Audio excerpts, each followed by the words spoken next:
This conversation starts off with a bang, right into fanfic and the things that we did or maybe didn't do with the stories that we wrote when we were younger. Today, we have Marina Hill on to talk all about how she weaves themes of mental health, sisterhood, chronic pain, and so much more into her stories. We go deep into why The Enemies with Benefits is superior, as well as more of the nuances that go behind creating diverse representation that is authentic. Listener discretion is advised. This podcast contains mature content intended for adult audiences only. Hello, Marina. I'm so excited to have you on the podcast. If you could start by telling everyone a bit about your author journey. Thank you so much for having me here. I'm so very excited and very grateful. And a bit about my author journey is a lot like many other authors. I did start out writing very young. I started my first original novel because I was definitely a fan fiction kid, but I started my first novel when I was 13, and it thankfully will never see the light of day. But I have not necessarily stopped since then. I did some short stories in high school, and I tried to go through traditional. I queried, and then I went indie, and I started to kind of take my career in my own hands. And that's led me to here since about 2021, 22. So it's been a journey, but I'm very happy to be where I am now. That is so cool. You're actually unlocked a memory for me. I try not to think about my childhood in any respect because I grew up in a cult. But you just reminded me for my senior year, we had to do a project and we had to write a story. And I wrote, because it was a fundamentalist Christian cult, I wrote a Job's daughter fanfic. Job had a bunch of kids, right? What was one of his daughters going through with everything happening with his trials and his situations? That is the first time I've ever heard of a Bible fan fiction. They were like, oh, whoever writes, everybody who's a senior, write a story, and then we'll pick a winner for one of them. And I was the only one that wrote a story out of 4 or 5 girls. And the leader of the cult, she was the one who was reading them, and it was all fade to black. There was some kissing, but I didn't know anything. It was completely fade to black. And she was like, it was very spicy. Look back, and I'm like, you just unlocked a memory for me. That you got to start writing where you can, right? Something. Bible. Okay, so that's probably not the kind of fanfic you started with. But now I want to know, what kind of fanfic did you start with? Oh my God. How dare you ask me this question? So the thing is, I can't believe I'm sharing this. But in 8th grade is when it started. And I started loving The Outsiders. Okay. And I was fully on Team Dallas Winston. And the thing is, it went somewhere. I got I think at this point I got 500,000 reads or something, and tens of thousands of readers. So it went somewhere. It was Wattpad days or more AO3? Oh my God, what was it?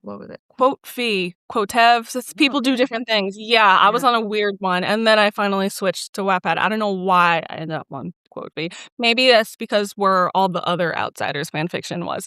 But I went there, and then I went to, what was even the name of the movie? It was a young Sean Astin. I don't know why, but a young Sean Astin did something. So awesome, though. Exactly. I cannot believe you had me share this, but yes, that is. I was very much an 80s, 90s kid. I grew up in the 2000s. I still love the 2000s to my soul, but I started to go into the historical fiction route when, for school, I had to read The Outsiders. So The Outsiders literally started my fascination not only with historical fiction in the 80s, but with older men, because an adult Matt Damon, I was like, that, I like that. And then Wesley was born. There you go. That is so funny. Anyway. You're welcome. Things you never knew about Marina. Here you Well, go. it's full circle.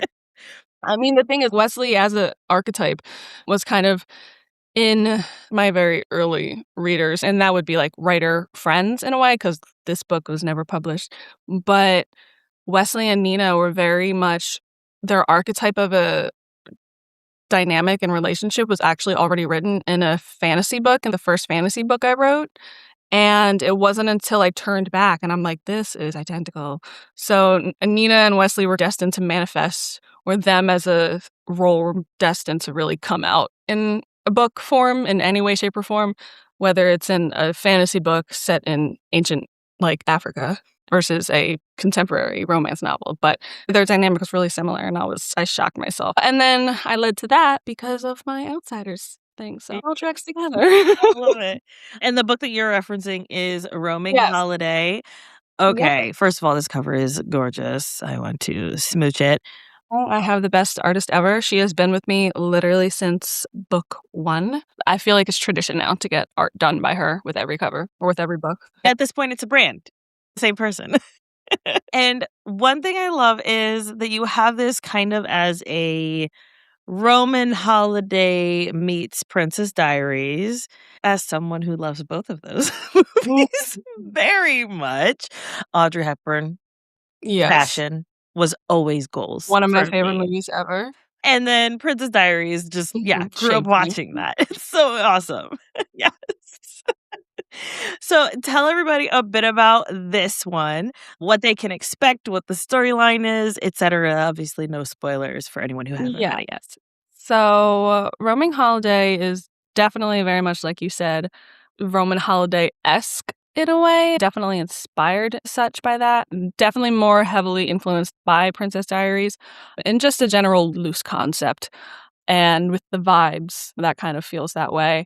But it is about Nina, who just graduated college and is feeling very lost because she had all of this stuff set out in front of her, but then she gets cheated on by her boyfriend and they break up and she goes on a family vacation only to discover that she is the heir to this quaint little Mediterranean island somewhere in between Greece and Italy in that little ocean sea area.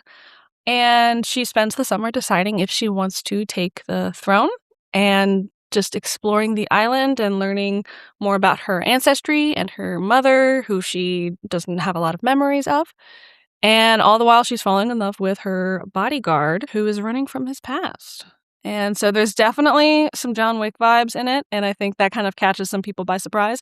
So I'm trying to make that known a little more, that there is a John Wick type. So I really love making that mishmash of types of genres. Like, I describe it as like dark light romance in a way. It's very much a watered down dark romance with the little action and adventure on the undertones. Yes, I definitely agree. I think that it is like the first half of the book, you're getting to know the characters, you're getting to know their story.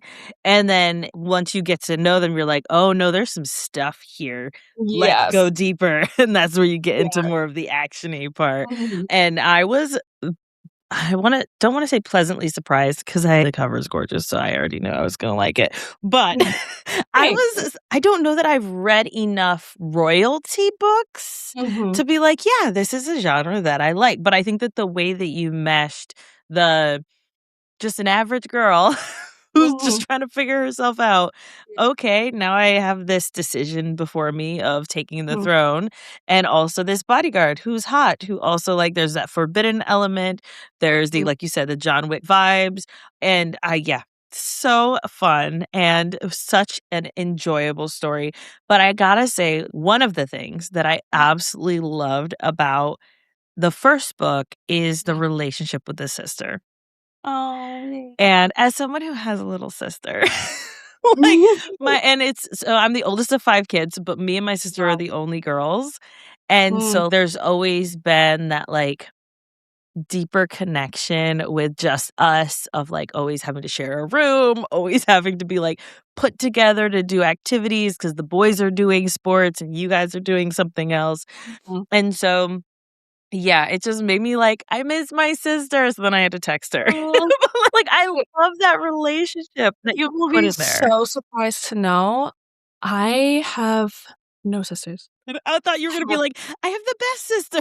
I have all brothers and all older brothers. I'm the youngest. Oh my goodness. I grew up with too many men in my household. So I would say that in a way, I suppose I see that dynamic with my mom because my mom has the older sister. Mm. And they've definitely fit like that. My mom is more of the carefree one. My mom's the one you need to be like, "Mom, chill." And my aunt is the one who's like, "We have this scheduled and then this scheduled, and then we'll be here at this time." Yep. And then also my best friend who I've grown up with my whole life, Emily, I love her to death. She has a big family as well, but she has sisters, and I witnessed their throwdowns. Right. So, I have a very blended family too, so I have such a mishmash of experiences in my life, and I love to be able to pull from any of that, specifically from my family. And there is diversity in your books, which I think is an important point to note. The first book is interracial, and then the second book would be considered Black romance, right? Yes. Okay, let's go ahead and get into this. Okay, look at this. Come Mhm. on. With the green, and they're all fierceness. So pretty. You have the younger sister's Mhm. story, which this is, I don't want to call it a duet because that's not the right word. Duology is the right. Kind of. They're 2 sides of the same coin in a way, because there are 4 books total that's gonna be in the series, plus the novella, so 4.5. But their books are more closely resembled, and it's something that I ran into long after, Mm. like, I wrote the books. I was like, "Oh, I can't do this one thing because this doesn't make sense for their characters." Initially, I actually wanted Maya's book to take place in New York, but I was like, she would not be away from her sister. They're too close, especially with, like, how I wanted to figure out, like, their timeline, like, Nina and Wesley's happily ever after. I knew that, especially considering that, her sister would not leave her side. So I had to figure out a way to set her story in Maldana again, even though I didn't really want to. But that's when the setting really took a step back Mm. because Maldana is very much its own character in Roaming Holiday. But I really pushed that to the back burner in a way and focused on the smaller places like her house, the Felicity Gardens, and then Tristan's art studio and all of that stuff. So I really made sure I took extra care in where things were taking place. So Nice. So tell us a bit about that one, the younger sister's story. So Maya is this fierce and slightly immature. The best part about Nina and Maya is that I really grew with them. Mm. This idea that I had for Maya really evolved by the time I got to writing her book. And I felt like I grew with her. I got to see her mature because my birthday is actually tomorrow Aw, on April happy 16th. birthday. Thank you. And I'm turning 26, and I started writing Roaming Holiday.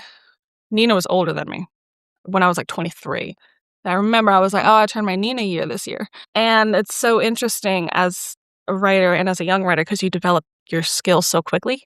With each book, you learn more and more, and it gets such like, at a rapid pace in a way.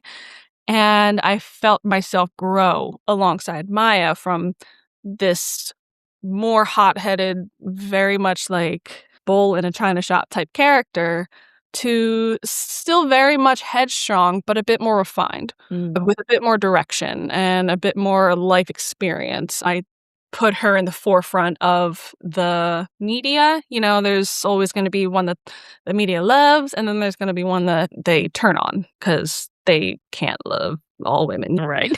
So they really turned on her because she's also just a young woman living her life. What do you do if if you were 23, 24, and you got hit with an insane amount of wealth? You would go batshit crazy. That's exactly what she did. And the only difference is that the world was watching. Right. So they judged her so much more harshly for it. And she's trying to put herself together, trying to pour everything into this garden that she helped create, something that's really her passion. And then the one person who can ruin it all walks into the door and she sniffs something right away and slams the door in his face. Figuratively, yes. But does she do it? It's something she would do. Very much. She does not pull her punches whatsoever. And Tristan walks in and he is just trying to lie his way into getting what he needs and not knowing the lesson that's going to be along the way. They really bump heads in like the worst and best ways. Very entertaining. Writing their banter scenes was my favorite. It was a little difficult to come up with a character that matches her because I didn't want one that would overpower her, but also one that she can easily trample over. She's a lot of woman, as Tristan says. She just has this ferocity that a lot of men can't handle. So I had to really find someone who could handle her with not handle her, let her be herself. Yeah. And then she also has chronic illness or chronic pain, I should say, and has not been diagnosed. And so why was that important in writing this story? Because I wasn't even diagnosed. Her illness is more closely resembled to mine, not 100%. I draw a lot of the emotional aspects from me. And when you're going through that, you don't know. You've had everything tests done. You think that you're on top of things and that you're doing everything right. You're working out, you're eating better. And it's just, there's always something that just pops up. And it's just unexplainable. I didn't have an answer for it myself, so I was like, I can't give an answer for her. So it was interesting. I was talking to a friend of mine. She said, "Are you ever going to like tell what the illness is?" And I was like, "No, I mean, it's based on mine, and then I got the diagnosis, so maybe." And she was like, "Short story, do a bonus story." So I was like, "Oh." So I might do a story of when she gets diagnosed. That is potentially on the horizon, but I wanted to just portray the reality of it, but also the fact that just because you don't have this diagnosis doesn't mean that it's any less real. I wanted to portray that the people in her life believe her and they accommodate that and they don't hold her against it simply because the medicine isn't up to date.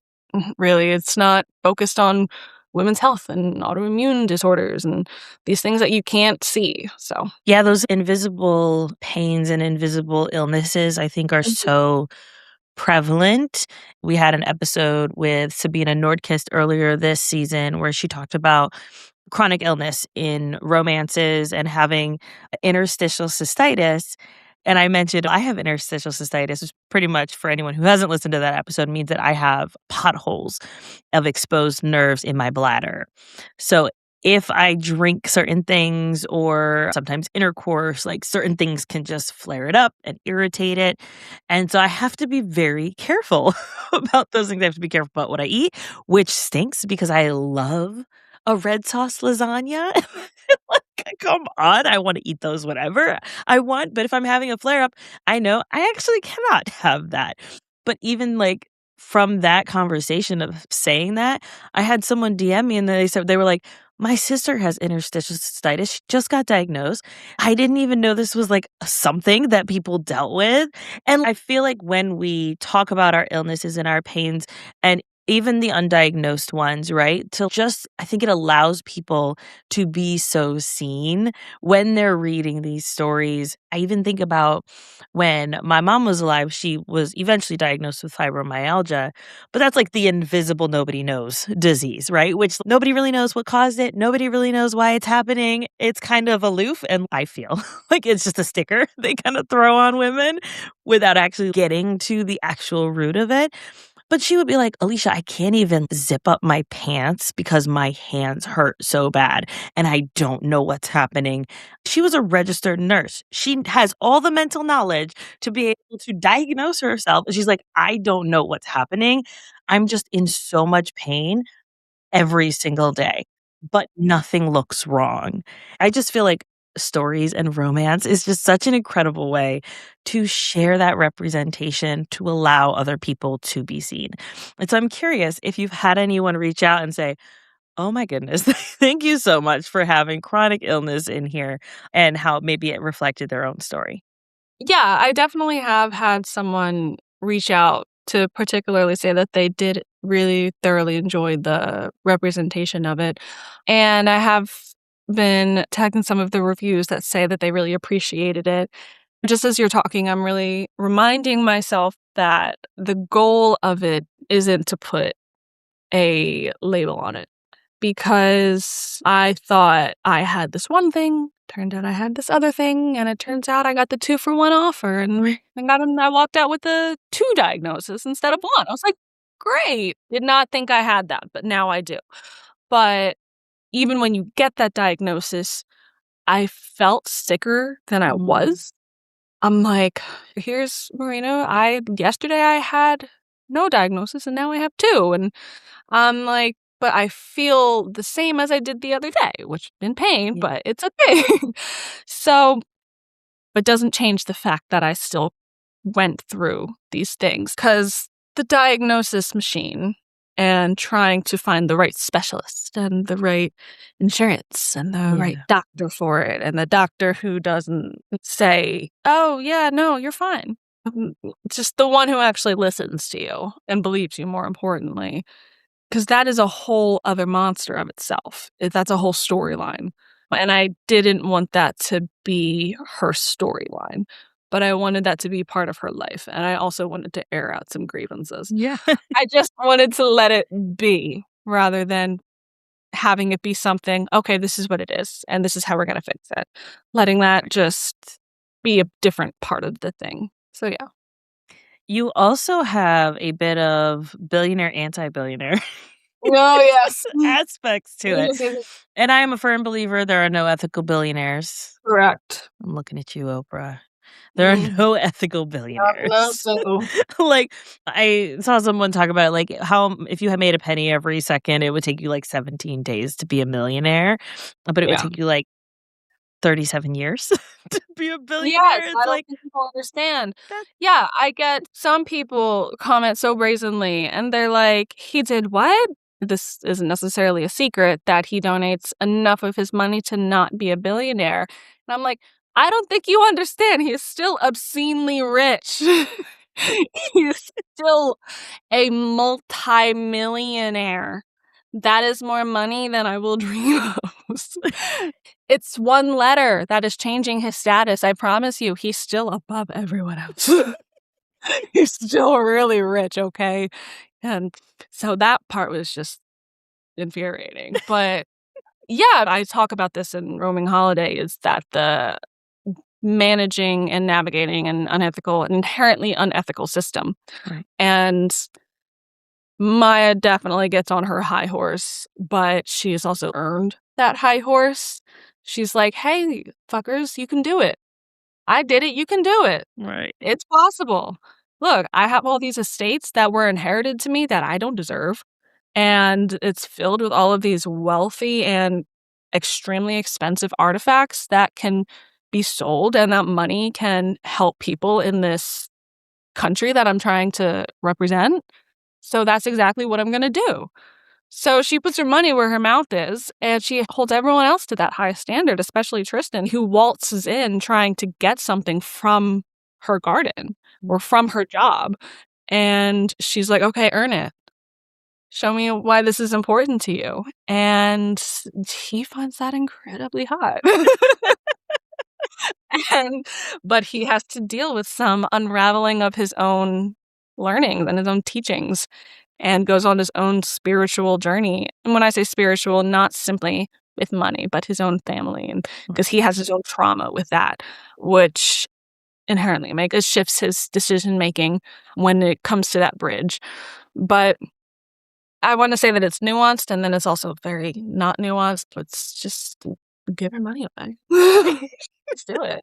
Like You can do it. like, it's hard? Come on. I can think of 5 places that I'd be like, "Here's a couple $1,000,000." Oh Like, my god, the things I've said this out on Threads before. I'm like, if I was a billionaire, I would be treating GoFundMes as online shopping.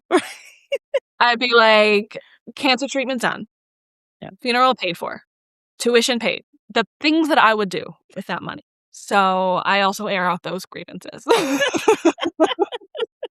That's all my books are for. I I love it. let my frustration out on the world, and I add some sex. That's it. No, it's funny because we had Deanna Gray on earlier this season, and she was like, Mhm. "I put a little too much into my books. I've been talking to my therapist about it." I was like, "That's I love okay, oh my god, honey." I love that. But I think you do, right? When you're writing stories, that you're bound to have pieces of yourself or pieces of your story, which I think makes for better stories anyway. There's this whole push, at least as of today, of let's encourage white authors to write BIPOC authors. And I'm like, why not just buy the books that BIPOC authors have already written? Well, that's an option. That Yeah, the thing is, I have read characters of color written by white authors, and while I'm not going to discourage anyone from including diversity in their books, I will say when they're the main characters, it's always really obvious. It's very obvious when it's written by someone not of that background. And I'm not necessarily saying that in a that's a good or bad thing. It's just I can just tell. yeah. Sometimes, even if they do everything right, you can tell they got the sensitivity readers. It's just I wanna say write what you know, but also don't stand up when you're not supposed to stand up. Right. Yeah.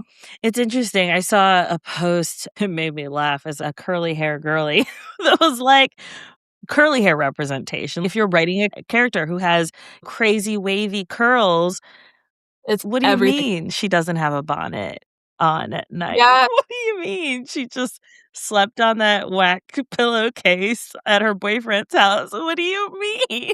Yes, exactly. That curly hair representation is so very important to me. One of my favorite parts that I wrote was in Royal Pain when Tristan and Maya are together, and he has let his hair grow out a little bit, and you can see his curls coming in, and she's like, "We're matching. You have curly hair, I have curly hair." And so I just love that kind of intimacy and matching in a way. I don't know why. Maybe it was the fact that I grew up around a lot of white people, but just curly hair in his existence is so important to me, and is for it to just be there. It doesn't have to be about her journey into loving her hair, but it's just there. Just there. It's just curls. That if I have any type of brand logo, let it just be curls. Come on. Yeah, I'm even thinking, like, tonight, my 11-year-old, I was like, "You need to wash your hair tonight because we don't wash our hair every single time we take a shower. That is not something that No. people with curly hair do." And so I No. was like, "You need to wash your hair tonight in the shower." And so he gets out, and we've been watching the Hunger Games Mhm. movies together, and so we're on the prequel with President Snow when he's younger, and I'm Mhm. like, "Alright, you need to sit here," and I got out the product and Mm. sectioned out his hair and put the Yeah. product in and shook it out because 'cause he's got, I don't know, it's the bottom of his jawline maybe length, and it sprung back up, and I was like, "Alright, now hold on to the side of the chair, whip Mhm. your hair around a Yeah. little bit," right? Experiences that you understand when you Mhm. have curly hair, and I'm like, "Alright, and then you're gonna wear your bonnet tonight. Please don't forget to wear your bonnet tonight. Don't let it fall Yes. off in the middle of the night." And he's, "Okay, mom, I got it." I was like, "And then tomorrow, it's gonna look fabulous." Yes. Oh my god, I have 2 nieces. One always wears her bonnet, and the other one just does not. "I don't like it." I'm like, "Your hair is going to suffer for it. Please stop Right. it." You have such beautiful curls, and I love her pattern. It's just I'm like, "I'm jealous of your hair." She's, "I'm jealous of your hair." I'm like, "You both have pretty hair, okay? Just let it go, but also protect your hair." It's a thing. It's a whole cultural, familial experience. So Yeah, if you know, you know. exactly, basically, yes. Yeah. I love it. Alright, and your books are spicy. One I'm interested in for book 2, it's got the enemies with benefits. Oh my god, yes. Okay, tell me a bit about that.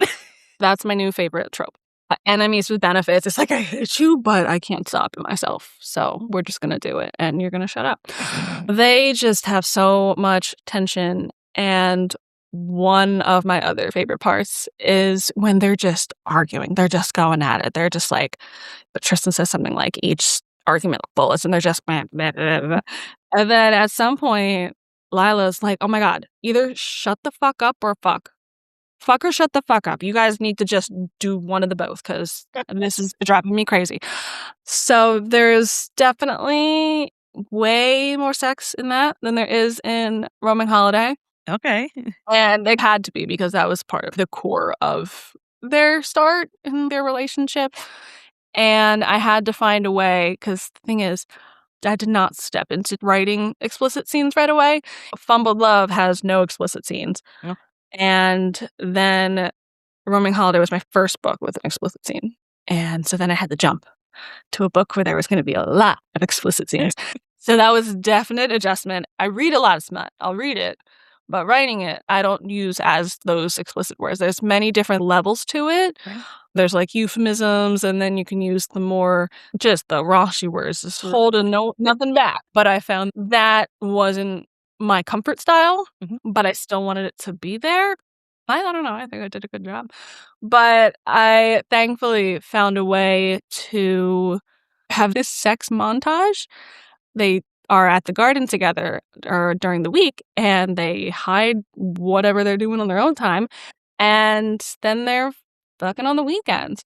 And so I was trying to make time pass, and I had to put 3 sex scenes into one. 3 weeks worth of sex into one scene. I love the way that I ended up doing it. They do the same path. He comes to the front door, and then they start there, and then they go there, and then they end up in the bedroom.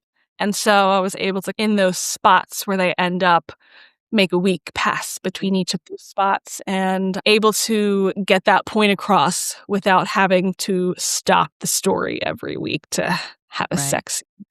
It was an interesting way to find a path to including those scenes, but not making it overwhelming, that it's just adding it just to add it, and to still make their story steamy and sexy, but just not overwhelming or too much. From a craft perspective, was there anything that you did to help you adjust to writing more sex scenes? I'm always curious about like how people hone their craft on that type of stuff. Yeah, so in those cases when I'm like specifically studying them, I will find a book typically on my shelf so I can open it up and I'll read their specific sex scenes and I'll analyze it basically. I'll take a point of the words that they used, how they describe things. There's also, I found a Smutsasaurus or something online. I don't know. It's on Tumblr or something. But it has all of just the different ways that people describe things. And I also got the book, I think it's something like How I Give You My Body or something by Diana Gabaldon, the author of Outlander. I have my own thoughts about that book, but I like the way that it wrote the sex because she doesn't write it too explicitly, but it's still there enough to be like, oh, that's a sexy book. You know what I mean? And that was the level of it that I wanted. Not to say that the more explicit is one way or more muted is a better way. It's just that was my own preference. They're always the last scenes I write. During drafting, it'll just be, it's like sex scene here.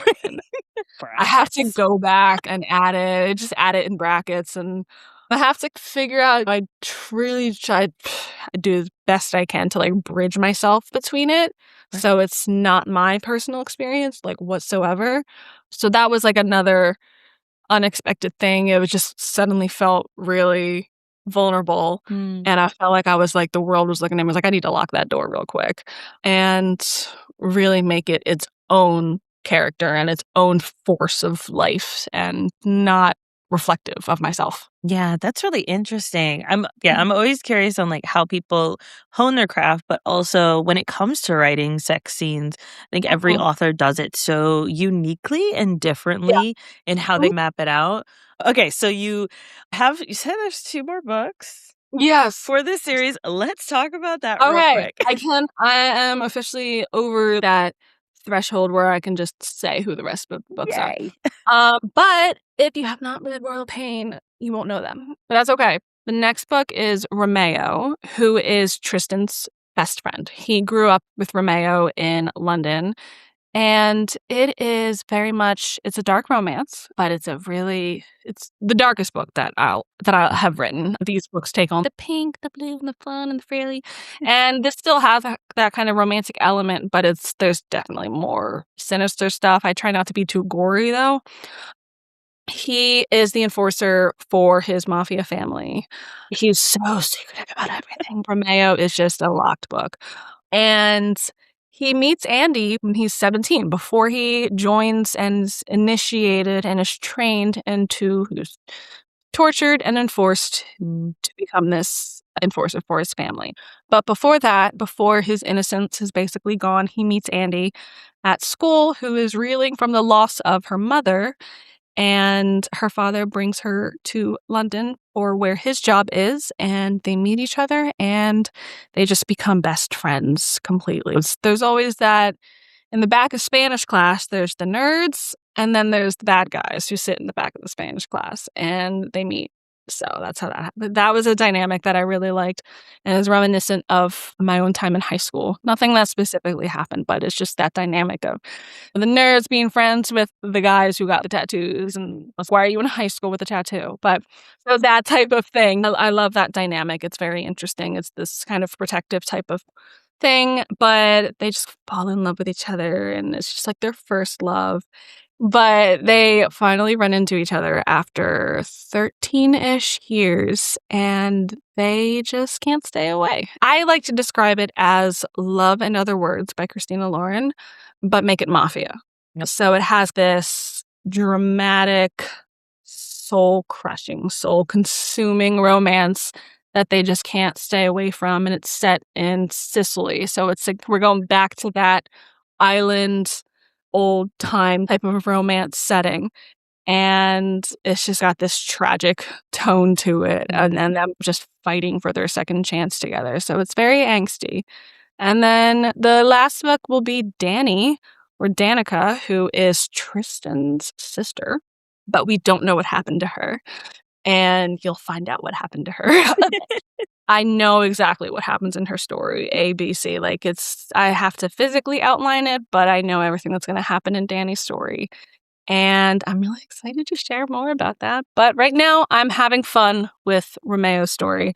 I'm just taking my time with it and living mentally in Sicily. So Definitely looking forward to that. Okay, so for people who are like, yes, I need more and I Mm. want to read these books, where can they find you, get to know you, buy your books, etc.? Yes. So I sell books directly from my website as well, which is themarinahill.com, because Marina Hill was taken.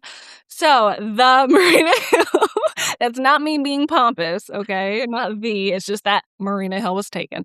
Themarinahill.com. I sell all of my books there, and they'll all be signed and with some awesome swag. And they're also found on Kindle Unlimited or anywhere else other books are sold. Amazon, unfortunately, and where else? Steamy Lit, Kiss and Tale, other bookstore retailers. So, yeah. Perfect. And then what is your favorite platform for social media that if you want listeners to engage with you, what is that platform? I am most active on Instagram, which is marinahill.docx, like a Microsoft document file. So that's what I'm named after. So Love yeah. it. Awesome. And I will make sure that I have links for all that in the show notes and the YouTube description for anyone doing other things as they're listening to us. Marina, this was so much fun. Thank you so much for being on. Thank you so much for having me. I had the best time ever.